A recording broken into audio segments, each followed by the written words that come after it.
Hey there. If you aren't aware, the game I've been working for too long on is finally done. It was released a few weeks ago and has been doing very well ever since. So if you'd like to play it, the game is called BackroomsBlackout. I hope you do play it, and I hope that you give me your money. Have a good time.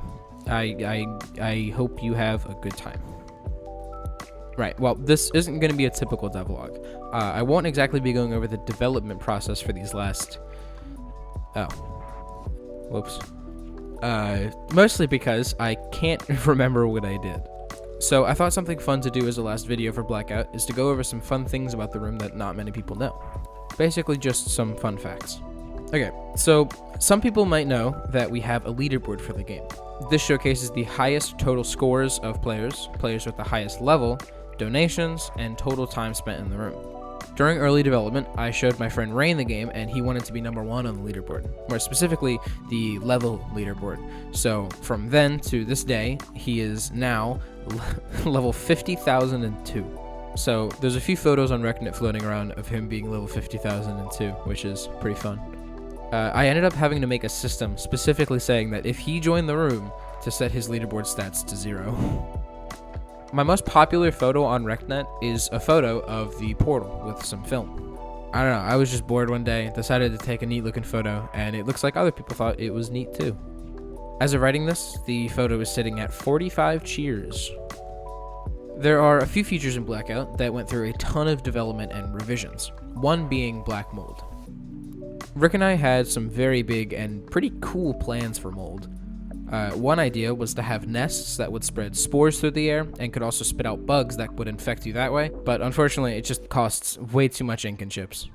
Another idea with mold was to have spore-like objects spawn, so when you got close to them, they would explode and you had a chance to get the infection that way, sort of like in Half-Life Alyx. The last big version of mold, which was actually the first version, would have actually worked in tandem with another system, with it being sleeping. Originally, we wanted mold to be something that you had a risk of getting by sleeping on the floor. We were going to have sanity as a game mechanic, with you feeling more insane or tired, you could go to sleep to feel better. Unfortunately, this suffered the same fate as the other systems, where it was just way too many chips. So, something else that had a lot of revisions were guns. Originally, we had pistols, and they, of course, didn't do much damage. We changed it since it didn't really seem to fit into the sort of story we were going to have. So, after that, we changed to the AR that we have now. During some playtesting, we thought it would be a bit cooler to have a taser so that you could slow players down to stall Steve and just slow Steve in general. We eventually scrapped this idea as it just didn't feel fun to the players, not 1, having a gun, and 2, not being able to kill people. So we ended up switching back to the ARs. We had another gun idea, but it was way too sci-fi-esque to fit in the game, so we had to get rid of it. Something that sucks for everyone is just another instance of Rec Room being a shit game. The game would have been out roughly 2 months sooner, sort of in October 2022, but a gigantic bug with my Maker Pen stopped that from happening. Some of you might remember that my Maker Pen broke for roughly a month and a half. During that time, I was unable to work on the game, and it resulted being delayed by 2 months, which, thanks Rec Room. It also resulted in me moving from Rec Room to Unity, which is something that I've been working on since Blackout's release, which has been going really, really well, so expect to see some streams about the new game that I plan on making, maybe within the next 2 weeks. I can't really remember any wild and wacky things we had with development, so here are some neat stats. Blackout has earned roughly 250,000 tokens total, which is awesome to see, so thank you all for that. I'll be able to cash out soon and use that money to help fund my next game.